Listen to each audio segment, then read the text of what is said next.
Me avisan. A ver, vamos a ver. ¿Lo ven? ¿Lo ven, chicos? Sí, Ya, sí, muy sí. bien. Ay, ya, qué bien. Ya, ahora sí. Entonces, nuevamente, a ver, nos quedamos en el calcio que se liberaba por el estímulo nervioso que llevaba el triplete, que llevaba los vesículos acoplando. ¿Qué hacía el calcio? ¿Qué hacía el calcio? A ver, ¿quién me dice? Iba hacia los miofilamentos. Los filamentos para la contracción muscular. ¿Cómo? A ver. Es liberado del retículo El sarcoplástico. ciclo subplasmático libera el calcio para los miofilamentos para que puedan llevar a cabo la contracción muscular. Muy bien, pero ahora ya les había explicado cuál era específicamente la función del calcio. Hasta hace un rato. Ahora, ¿qué cosa es lo que hacía el calcio? Cuando está en el reposo, nuevamente, este filamento delgado que tiene sus componentes de actina unido a la tropomiosina y troponina, estos que están acá, miren, este es el filamento delgado. Entonces, esta tropomiosina, está bloqueando la formación de los puentes cruzados. ¿Qué son los puentes cruzados? Sale el calcio, llega aquí y estimula que esta cabeza globular de la miosina tome contacto, bloquea troponina, tropomiosina, toma contacto con el filamento delgado de actina y la tracciona hacia adentro. Miren, se flexiona y la jala, porque ya bloqueó a la troponina y tropomiosina. Y al traccionarse hacia adentro, se produce la contracción muscular. ¿Ok? ¿Lo entendieron? Miren, acá está. ¿Puedes repetirlo, por favor? Sí, reposo y contracción. Cuando se produce la contracción muscular, primera pregunta, ¿se produce un acortamiento de los miofilamentos, se produce una separación o se produce un entrecruzamiento? ¿Qué se produce? Un entrecruzamiento. Entrecruzamiento. Muy bien, miren, ve, estos filamentos, estos que estoy mostrando, ¿qué cosa eran? El filamento delgado. Filamento delgado. Muy bien. El miofilamento delgado se introduce hacia adentro, entre los filamentos gruesos, ¿no es cierto? Entonces, eso es. ¿Por qué? Ahí vamos a ver si acá aparece nuevamente. ¿No? Miren, este miofilamento se mete. ¿Por qué? Porque aquí sale el calcio. ¿Qué hace el calcio? Inactiva la troponina, tropomiosina del filamento delgado. Y se activa la cabeza globular de la miosina, toma contacto y la tracciona. A esto se le llama la formación de los puentes cruzados. Cuando la cabeza globular de la miosina toma contacto con el filamento delgado y la tracciona y la mete hacia adentro, produciéndose el entrecruzamiento y la contracción muscular. ¿Ok? ¿Sí? ¿Lo entendimos? ¿Lo entendimos, chicos? Sí, doctora. Muy bien. Ahora tenemos los filamentos gruesos de miosina que están formados por una proteína de 470.000 que es una enzima que hidroliza el ATP en ADP y un fosfato. Porque hay mucho gasto de energía. Había muchos sarcosomas, había mucha mitocondria. ¿Recuerdan? Porque hay mucho gasto de energía. Entonces voy a tener dos tipos de miosina, meromiosina liviana y pesada. La pesada es la que tiene funciones de enzima, ATPasa, ¿no? Porque va a desdoblar el ATP en ADP y fosfato inorgánico. Mide 1500 autos de longitud y tiene cabeza globular y larga cola, ¿no? Ya hemos visto que es larga cola y la cabeza globular. La cabeza globular es la que va a adherirse temporalmente a los filamentos delgados, formando los puentes cruzados, ¿no es cierto? Una vez formados los puentes cruzados, las cabezas de miosina se flexionan hacia adentro, tomando contacto con los filamentos de actina, y los introducen y simultáneamente hidrolizan a las moléculas de ATP liberando fosfato, es decir, liberando la energía que se requiere para ejecutar este movimiento. ¿Ok? ¿Ok, chicos? ¿Hasta aquí vamos bien? Nuevamente. Prefiero ser muy reiterativa, muy repetitiva, pero quiero que ustedes aprendan bien hoy día. Que ya vayan más tarde a su casita y ya tengan todo completo. Banda clara, banda oscura, banda A, ¿no es cierto? Alternada, ¿sí? ¿Lo vemos? Banda I, banda A, banda I. En el medio de la banda I, línea Z. En el medio de la otra banda I, línea Z. ¿Estamos? ¿Estamos? ¿Sí? En el medio de la banda A, la banda H. ¿Sí? ¿Cierto, chicos? ¿Vamos bien? Aquí lo vemos ya esquemáticamente para ver los componentes de miofilamentos. ¿Sí? A ver, ¿quién me dice de qué está formado la banda I? Actina, tropomiosina y Los troponina. filamentos delgados que son la actina, tropomiosina y troponina. Solamente digan filamentos delgados. Cuando yo les pregunte de qué está formado el filamento delgado, ustedes ya saben, de actina, con tropomiosina y troponina, ¿no es cierto? ¿De qué está formado la banda A? De filamentos Filamento grueso y delgado. cruzados y la banda y la línea H. No, solamente filamentos delgados y gruesos, alternados, ¿ok? Pregunto, ¿de qué está formado la banda H? Solo filamentos gruesos. Filamentos gruesos. Muy bien, muy bien. ¿Todo claro? ¿Todos lo han entendido? Si alguien no lo entiende, por favor, pregúntenme. Ahora, si tienen vergüenza de hacerlo acá, en la práctica se acercan y me lo pregunten. Es importante que entiendan esto. De esta clase vienen 4 o 5 preguntas. Y de contracción muscular creo que son todas.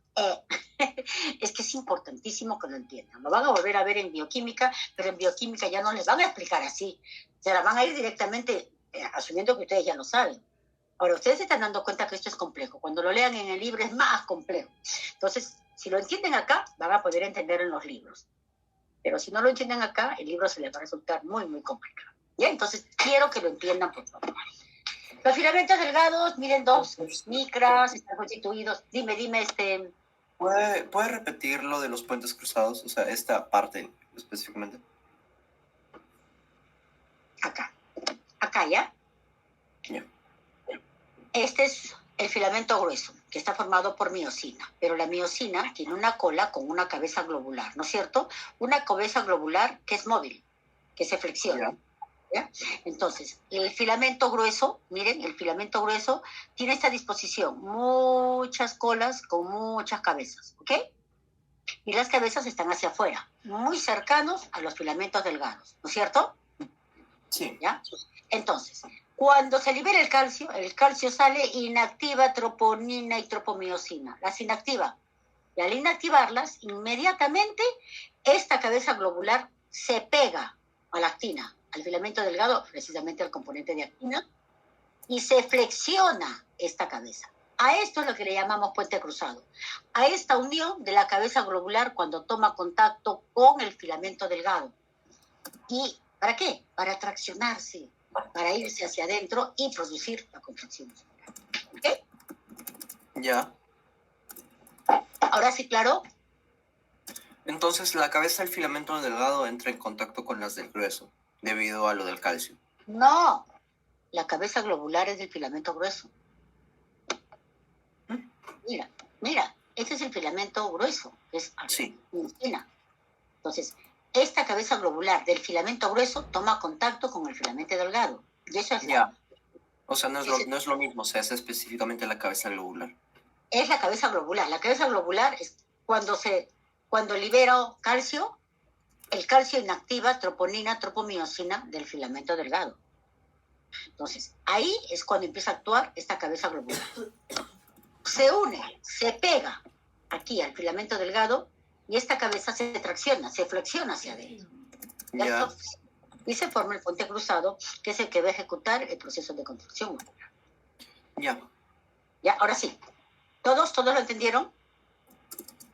Entonces, el filamento delgado está formado por actina, troponina y tropomiosina. La actina de 300 a 400 moléculas que van a formar van a estar dispuestas a lo largo de todo el filamento delgado.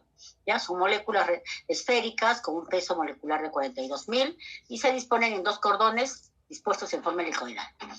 A ellos se van a unir filamentos de tropomiosina. Y a la tropomiosina, la troponina. ¿Ya? Aquí, miren. Aquí, miren, estas son filamentos de tropomiosina, y a la tropomiosina, estas moléculas de troponina, ¿ok? Unidos a estas dos columnas de actina, moléculas de actina. ¿Sí? ¿Ahora sí lo entienden?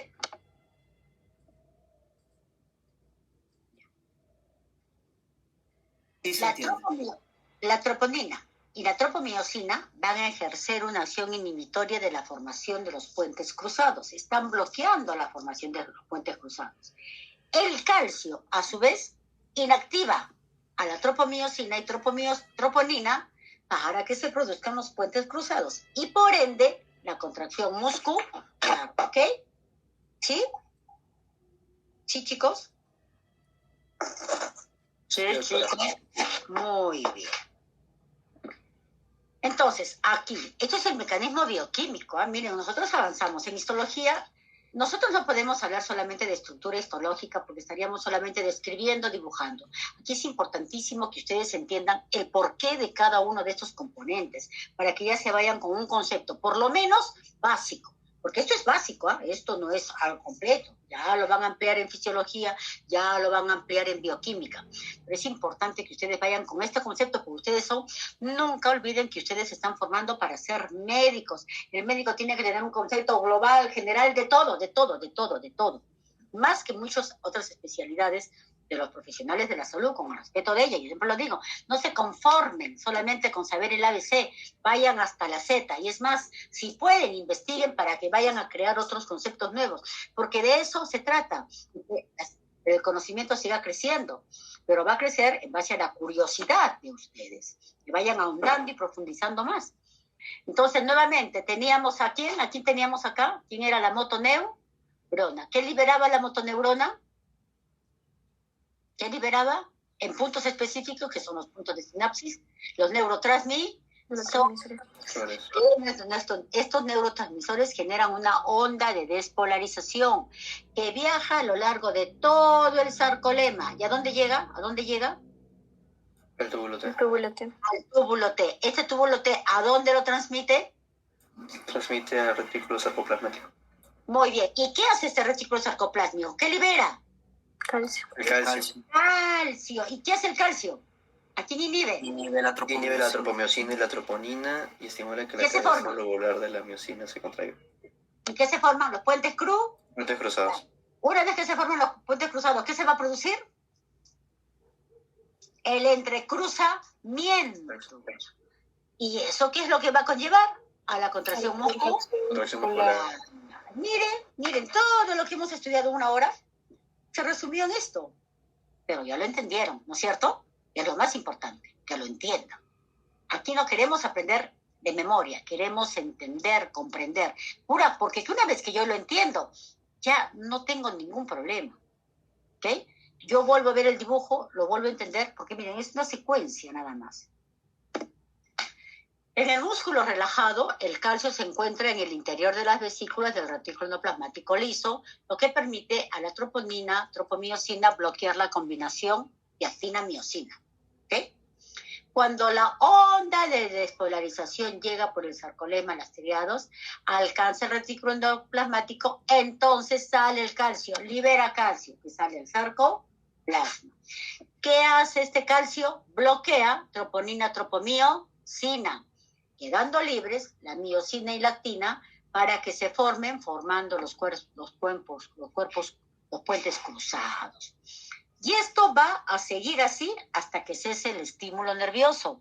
Una vez que cese el estímulo nervioso, nuevamente el calcio vuelve al interior de las vesículas sarcoplásmicas y el músculo entra nuevamente a una fase de relajación o reposo. ¿Ok? Entonces, ¿se dan cuenta? ¿Qué es lo que desencadena el proceso de contracción muscular en el tejido muscular estriado? ¿Qué es lo que tiene que haber? ¿Qué es lo que tiene que haber? Un estímulo nervioso. Muy bien, muy bien. Sin estímulo nervioso no hay contracción muscular en el tejido muscular estriado. ¿Todo claro? ¿Todo claro? ¿Todo claro, chicos? Sí, doctora. Muy bien. Con convicción, pues, con convicción. Sí, doctora, ya entendí todo. Pero vayan a repasar más tarde, ¿eh? Porque mañana que les dicte tejido nervioso, ya se olvidaron.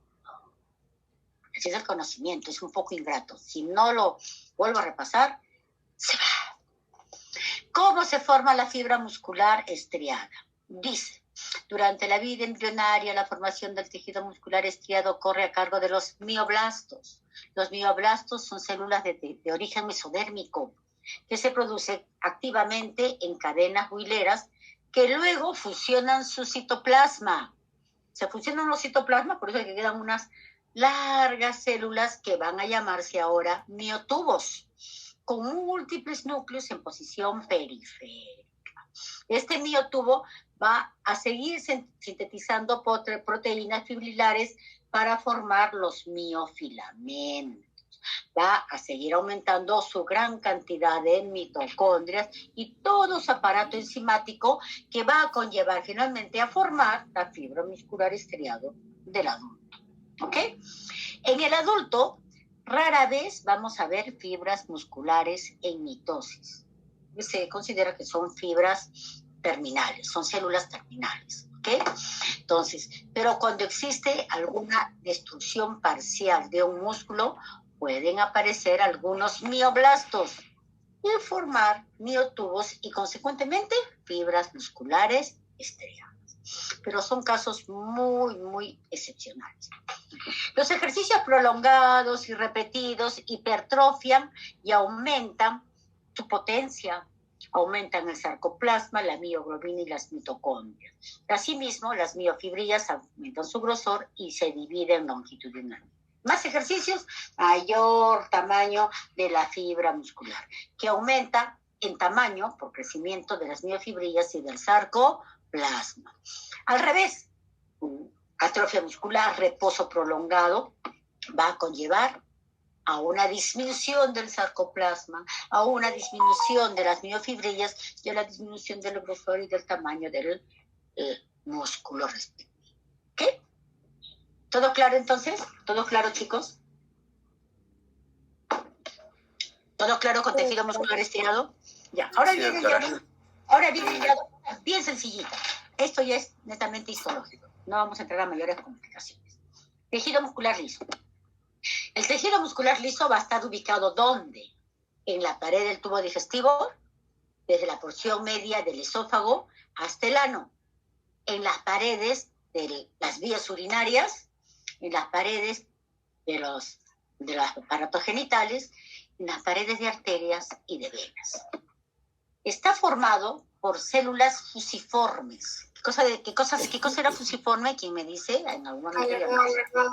En la parte central ancha, los extremos agudos, con núcleos de posición central. Miden 0.2 milímetros de largo por 6 micras de ancho, pero pueden alcanzar, miren, hasta 0.5 milímetros de longitud, como es el caso de la fibra muscular lisa del útero en estado de gestación. El sarcoplasma, cuando lo teñimos con hematoxilina eosina, es homogéneo, así, muy rosadito. No voy a ver estriaciones. ¿Por qué? Porque aquí no va a presentar filamentos gruesos ni delgados. Va a tener un enmallado de filamentos de actina. Solamente miofilamentos delgados, que no van a tener una estructura alternada como en el estriado, por lo tanto va a tener un aspecto liso. Por eso es que es fibra muscular lisa, solamente actina. Entre estos miofilamentos delgados tenemos sustancia morfa fundamental más abundante, perinuclear, alrededor del núcleo. También tenemos mitocondrias, aparato de Golgi, ribosomas, depósitos de glucógeno y algunos tubos de retículo sarcoplasma, ¿ya? En posición paranuclear, 2 anterior. Y aquí tenemos, miren, esto es un corte de colon, que es una porción del intestino grueso. Aquí yo tengo la zona del epitelio, que es la mucosa, acá está la luz, donde están las sustancias que se están ya eliminando de todo el proceso de absorción de sustancias nutritivas. Esta es la pared del colon. Ya, esta es la pared. Y esta pared va a estar formada por tejido muscular liso, que tiene doble disposición. Miren, una capa interna circular y una capa externa longitudinal. Entonces acá yo veo un corte longitudinal y un corte transversal. ¿De qué tejido? Tejido muscular liso. Y yo paso mayor aumento. Miren, acá está. Miren acá. Con coloración especial, acá veo los núcleos alternados. ¿Ven los núcleos alternados? ¿Ven los núcleos alternados? O sea, los núcleos no están en una sola posición. Están mezclados, ¿no? Uno por aquí, otro por allá, ¿sí? Ahora, quiero que vean esta de acá. Yo estoy acá delimitando una sola fibra muscular, ¿sí? La parte central ancha, donde está el núcleo. Un núcleo muy vesiculoso, con una cromatina granular y nucleolo evidente. Los extremos agudos, que se van a disponer alternadamente con las fibras musculares vecinas. Entonces, la parte ancha de una fibra muscular lisa va a estar tomando contacto con la parte aguda de las vecinas. ¿Ok? ¿Lo entienden? Por eso es que vemos los núcleos aquí, alternados. Veo núcleos. Casi no veo sarcoplasma, porque no se pueden definir muy bien. Pero yo veo los núcleos. Los núcleos están alternados. ¿Sí? ¿Lo pueden ver, chicos?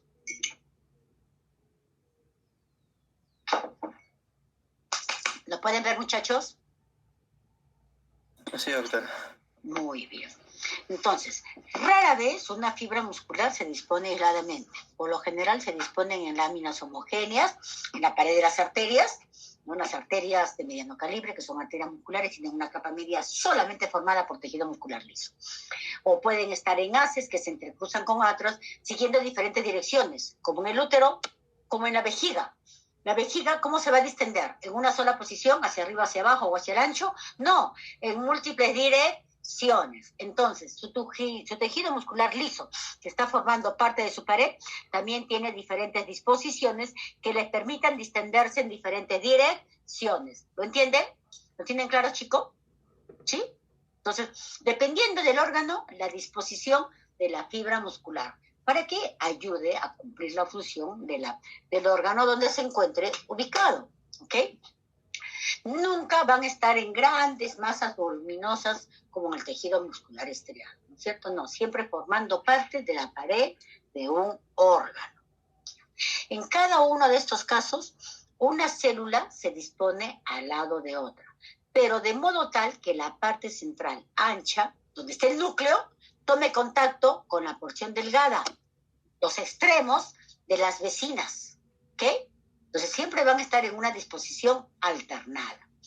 Ahora, estas fibras musculares lisas van a estar dispuestas en un tejido conectivo que finalmente va a tener una malla de fibras de reticulina que la soporta, que la sostiene, ¿ok? Dentro de este tejido conectivo, abundante vasos sanguíneos con filetes nerviosos. ¿Sí? Aquí tenemos, miren, este es un corte de la pared de la vejiga urinaria. Como este es un globo que va a distenderse en diferentes direcciones, los paquetes de fibras musculares lisas, aquí están en corte longitudinal, aquí están en un corte oblicuo, aquí que están en un corte transversal. Miren, porque no todas tienen la misma estructura. Miren acá, ¿ven? Los núcleos así aquí alargados. Aquí los cortes de los núcleos son diferentes, es como más redondo. ¿Por qué? Porque es en la parte central, ¿no? Si yo tengo así, agarré en la mitad. En cambio aquí es a lo largo de todo el núcleo. ¿Sí? Ya, entonces, ¿por qué? Porque eso lo entendemos, ¿no? En todos los órganos donde forman una pared que tiene una disposición de crecimiento, así como en forma centrípeta, el músculo tiene que tener esa disposición, varios paquetes que crezcan en varias direcciones, ¿ok? La contracción del músculo liso es lenta y puede ser de dos tipos, sostenida o permanente, o puede tener una contracción rítmica. Sostenida o permanente, ¿dónde lo voy a ver? En el tejido muscular liso ubicado preferentemente alrededor de las vísceras, y pueden ir regulando el calibre de los vasos sanguíneos. Por ello es que este tipo de contracción muscular sostenido permanente, ¿dónde lo voy a ver? En las arterias, en las venas, en donde yo voy a medir la presión sanguínea. En las arterias, presión arterial. En las venas, presión venosa. ¿Ok? Entonces, como la presión arterial normalmente no debe variar, ¿no? Tiene los rangos Yo, por ejemplo, tengo 12,7, ¿no? Entonces, la contracción de la pared de mis vasos sanguíneos me va a permitir tener esta presión contenida, sostenida, ¿no? Siempre constante. Pero también puede dar lugar a un tipo de contracción rítmica, y eso lo vemos en los movimientos peristálticos, ¿no es cierto? En la pared del tubo digestivo hay tejido muscular liso que va a estar llevando a cabo dos tipos de movimientos, ¿no? O sea, cuando pasan los alimentos, la capa interna se cierra. ¿Recuerdan esto? ¿Recuerdan acá? ¿Por qué tendría que tener una doble disposición en el intestino? Si ustedes se ponen a pensar, el intestino delgado tiene una disposición son 7-8 metros. El intestino delgado son 1,52 metros. Pero eso está en su cavidad abdominal. Entonces están dispuestas así, enrolladas como un hoyo. En algunas zonas estará hacia abajo, en algunas zonas estará hacia arriba, en algunas zonas estará oblicuo. Pero el alimento, si está hacia abajo, puede caer por gravedad, pero si está hacia arriba, tiene que ir empujando. Entonces, ¿cómo se realiza? Miren, pasa el alimento por la luz y esto, que está en forma circular, se cierra como un esfínter. Y esta capa externa, que es longitudinal, se acorta y empuja. Pero no puede retroceder ya porque ya se cerró. Entonces, ayuda a empujar. Esta doble disposición circular interna, longitudinal, externa, de el tejido muscular liso en la pared del intestino delgado va a producir las contracciones, los movimientos peristálticos que van a garantizar el avance de las sustancias alimenticias por la luz de todo el tubo digestivo, que vayan avanzando. ¿Ok? ¿Ya? Entonces, esto es importante.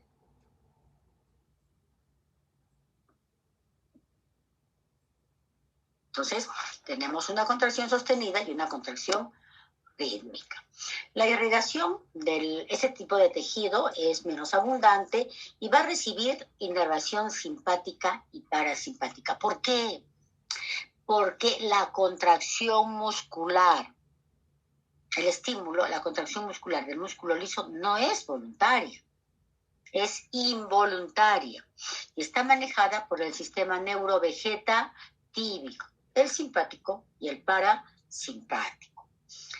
La contracción muscular del músculo liso va a ir de una manera sincicial. ¿Qué significa eso? Y aquí va a tener una función importante, la disposición de las fibras musculares. ¿Cómo era la disposición? ¿Cómo era la disposición? ¿Quién me dice cómo estaban dispuestas, cómo estaban ubicadas las fibras musculares? ¿Quizás?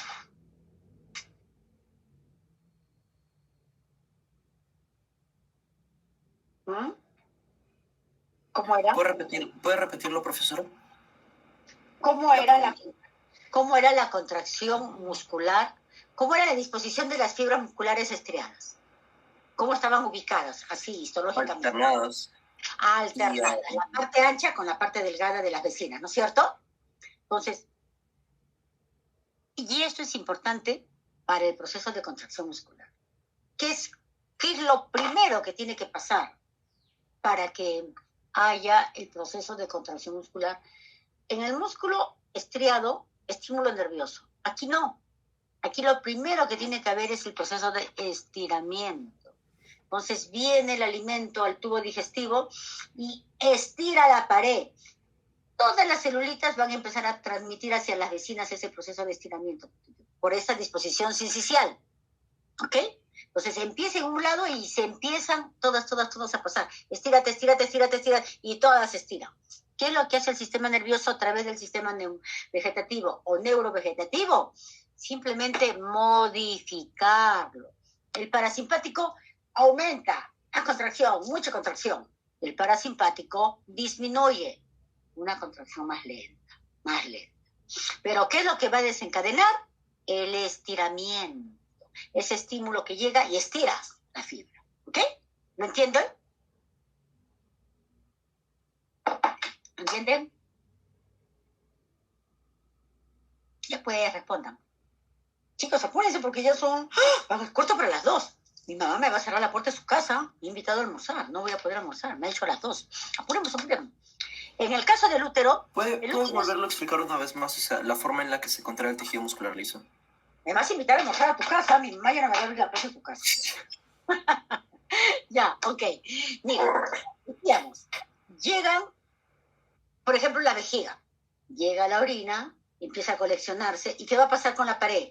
Empieza a distenderse, a estirarse, ¿no es cierto? Ese proceso de estiramiento es el que va a ir determinando la contracción muscular, porque llega a un grupo de fibras y la transmite a las vecinas a las vecinas y las vecinas a las otras. Es como un chisme, ¿no? Qué feo. Empieza en un lado y después empieza a crecer, ¿no? Igualito. ¿Qué es lo que hace el sistema nervioso neurovegetativo, el parasimpático y el simpático? Simplemente modificarlo. El parasimpático lo aumenta, lo incrementa, mucha contracción, más contracción. Y el simpático lo disminuye, más lento. ¿Ok? Ahora sí. Ahora, en el útero grávido, en la mujer embarazada, para que se produzca esta contracción muscular, especialmente en el momento del parto, para la eliminación del feto, para que nazca, hay un factor hormonal a cargo de la hormona oxitocina, que es la que va a estimular el proceso de contracción en este momento del parto. ¿Ok? Entonces son diferentes factores. Ya son diferentes factores que van a intervenir en este tejido muscular liso, pero que nunca va a ser un movimiento voluntario. Yo no le digo, intestino, muévete, por favor, quiero que pasen mis alimentos. Oye, arteria, aumenta la presión arterial. Oye, arteria, bájame la presión arterial. No, es totalmente involuntario, ¿no? Porque está manejado por el sistema neurovegetativo. La regeneración. Dice, la capacidad de regeneración del tejido muscular liso es muy reducida. La gran cantidad de daño que se produce es reemplazado por tejido conectivo, especialmente el tejido conectivo colágeno, que es el que va a formar la cicatriz, ¿ya? En el adulto, nuevas fibras musculares pueden formarse a expensas de células mesenquimales perivasculares, esas que están ahí alrededor de los vasos sanguíneos muy chiquititos, pero nunca a expensas de fibroblastos adultos. Bajo estímulos fisiológicos, las fibras musculares lisas pueden hipertrofiarse, como en el caso del útero gestante. Tejido muscular cardíaco. El tejido muscular cardíaco es un tejido, miren, que tiene la estructura histológica muy semejante a la del tejido muscular estriado, pero funcionalmente se parece al tejido muscular liso porque es involuntario. ¿Ok? Ahora, estas fibras musculares lisas no son largas como las fibras musculares estriadas, ¿ah?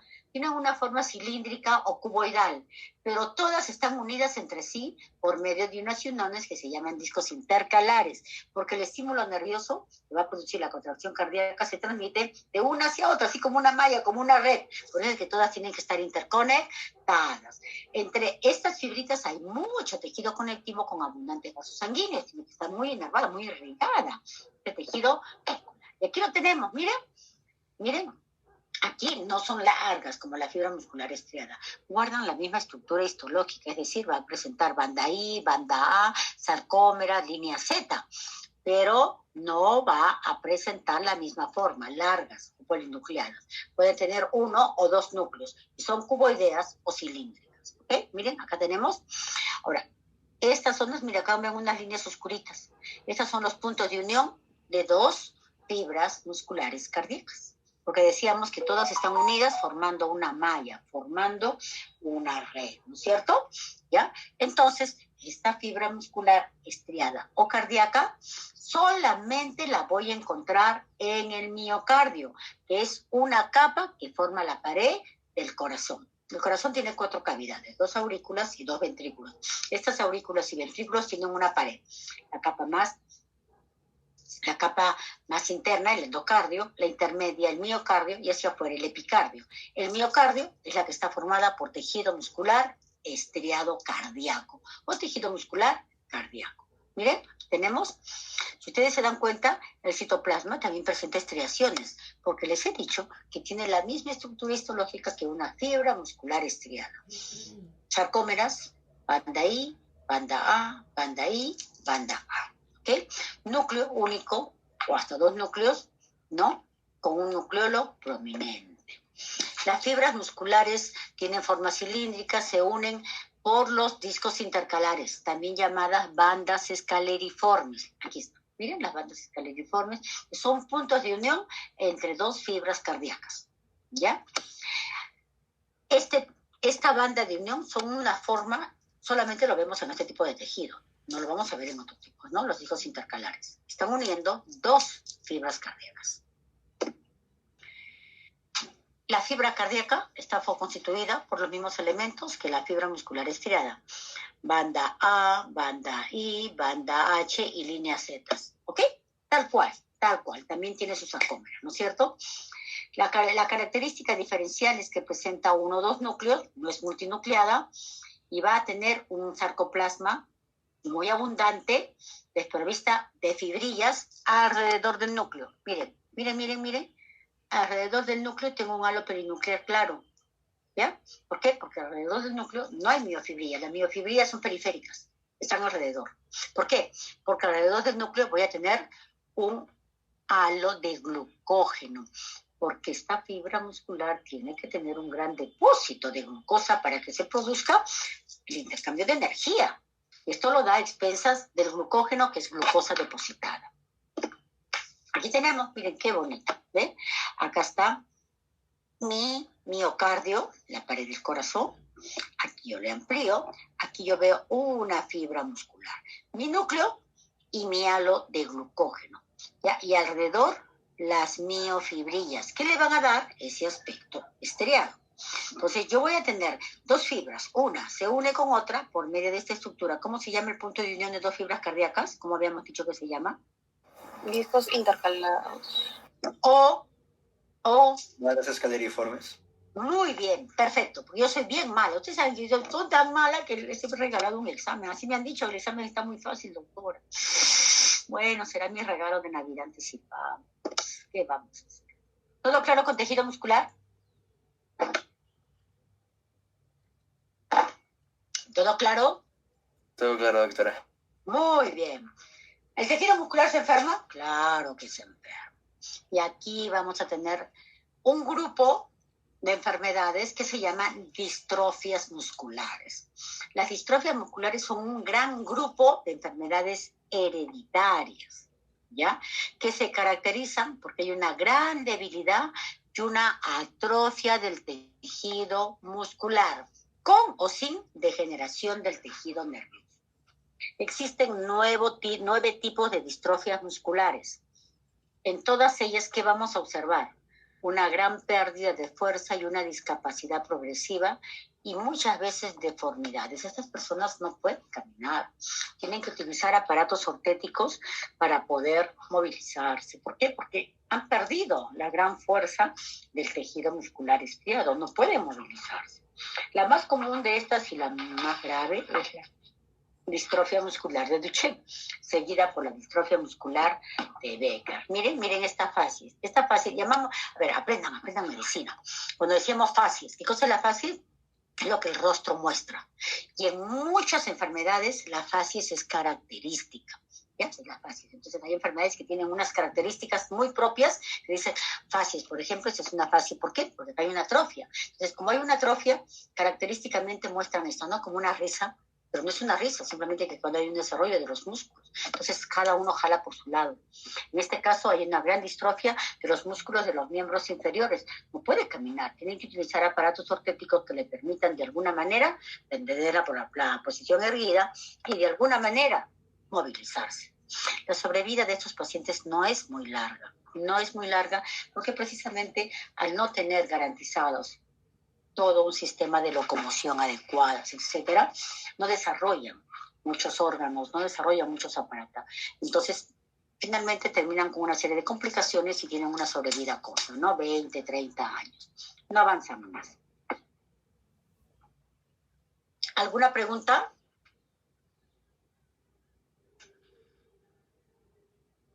¿Alguna pregunta, chicos? Todo bien, profesor. Todo bien, pues. Lean este mensaje, miren, la confianza se gana con 1000 actos y se pierden con tan solo uno. ¿No es cierto? La confianza se pierde con una mentira, la confianza se pierde con un engaño, la confianza se pierde con muchas veces no decir lo que tengo que decir en el momento, porque el no decirlo también es una forma de mentir. Si yo sé que ha pasado algo y debo decirlo y no lo digo y me callo, es una forma de mentir. Y la persona que está de alguna manera involucrada en ello Puede sentirlo como una traición. Y una vez que la confianza se va, no regresa con nada, chicos. No regresa con nada.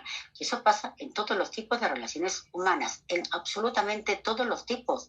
En relaciones de pareja, en relaciones de amigos, en relaciones de docentes con alumnos. Por eso tengan mucho cuidado cuando ustedes por alguna circunstancia puedan hacer que esa confianza, que cuesta mucho conseguirla, se rompa. Porque una vez que se rompe, muy complicado volver a construirla.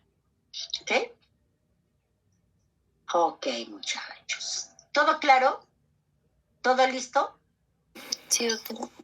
Muy bien. ¿Ninguna pregunta? Todo claro, Miss. Muchas gracias. Muy bien.